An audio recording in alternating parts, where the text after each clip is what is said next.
Jack and Susan, Bonnie and Joey. It is an honor, and I'm very humbled to be speaking here tonight at your wedding. When Ralph asked me, I was very taken aback to be giving this speech tonight. But I have to tell the story of how Ralph asked.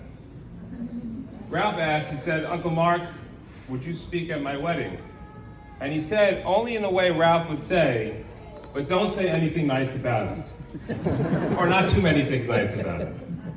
Most people, I would think, was trying to give me the hint to keep it short, but I know Ralph and his true humility, and he really wanted us to keep it small, keep it short. But Ralph, I'm sorry I can't do that, because you and Molly are too special. But first I want to start off with a small Divrei Torah. And I was thinking about what to say tonight, what to speak about. I looked naturally at the Sheva Berachot. And I noticed something I never noticed before. That 4 out of the 7 of the Berachot all deal with one theme: creation and Adam v'Chava and Gan Eden. And as I wondered why, I couldn't help but look in chapter 2 of Parashat Bereshit. In chapter 2, as we all know, talks about God creating Adam. And after God created Adam, he created Gan Eden, the Garden of Eden. And that's where he placed Adam to live, to work, and to keep the garden. But God saw shortly after, and he said that it's not good that Adam should be alone. So God created the animals. But Adam couldn't find an Ezer Kenegdo, a companion amongst these animals. So God decided to create woman, Chava. But he created her in a very peculiar way. He created her in a way that he didn't do for any of the other beings on earth. He put Adam, as we all know, in a deep sleep, and he took from his rib, and he created a woman. Now the Mefarshim ask, why did he do this in such a peculiar way? Why didn't he follow the biri'ah of every other creature in the world? The Ra'avad, Rabbeinu Abraham ben David, asks a great question. The answer gives us a great and brilliant answer.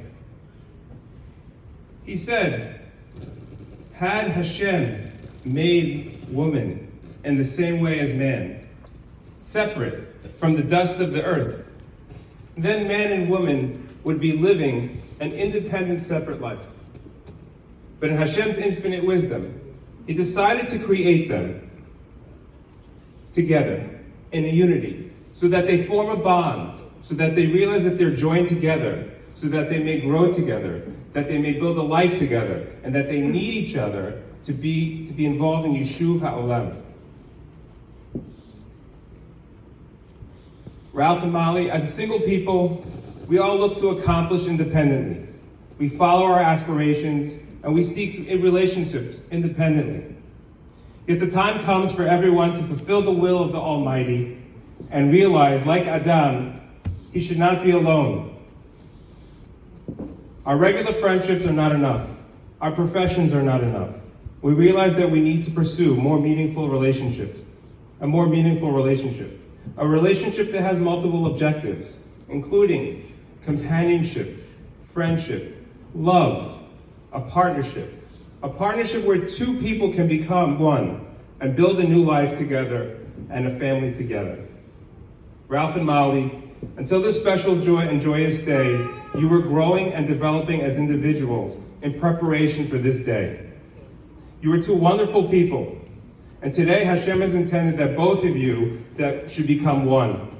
Your separate paths are converging to one, so you can build a marriage together, so you can build a life together, and a family together. To you, I give a biracha, as well as all your friends, family, and loved ones in this room. The biracha of Parashat Bereshit, to love one another, to laugh together, to celebrate together, to think of one another, to take care of each other, to do for one another, and to grow together. You should both walk together in the path of the Torah, raise each other up, and carry one another to build a Bayit Ne'eman B'Yisrael. Amen. Molly, Your beautiful and warm smile, your friendly and modest ways is a perfect zoo, a perfect partnership for Ralph. You are a deeply spiritual person who loves Torah and Mitzvot. You studied Torah after yeshiva, high school, and seminary, and you went to earn an undergraduate degree and a master's degree in speech therapy. You have continued to make your parents proud, and your grandparents, Sam and Molly Cohen, and Pauline and Morris Esses, Aleichem Shalom. Jack and Susan, on behalf of the family and all the guests here tonight, we want to thank you so much for this beautiful and joyous occasion. In the recent months, I've had the honor to spend some time with you, and I'm so impressed with your warmth, kindness, and humility. I am thankful that Ralph has such a new loving family. Ralph, I was at the hospital when you were born. I babysat for you since you were an infant. I know that you are the most caring and thoughtful person I have ever met. Your kindness and warmth and handsome smile is recognized by all, because you share mine smile as well. You are a Ben Torah, as we saw tonight, with your completion of Seder Moed. You are following in your parents' footsteps and your grandparents. Your grandfathers, Ralph Bitesh, Alav Shalom, and Abe Seder, my father, Alav Shalom, were known to all to exemplify chesed and went out of their way to help those in need. Your grandmothers, Mrs. Laura Bitesh, as well as my mother and your grandmother, Regina Seder, have opened their home to hundreds, if not thousands of people. They are matriarchs of their families, and they give you their blessings, you and Molly their blessings, to follow in your grandparents' footsteps. You have made us all so proud in your life, and may you and Molly continue to build a beautiful family as they did, and batim and a bayit ne'eman Israel. Amen.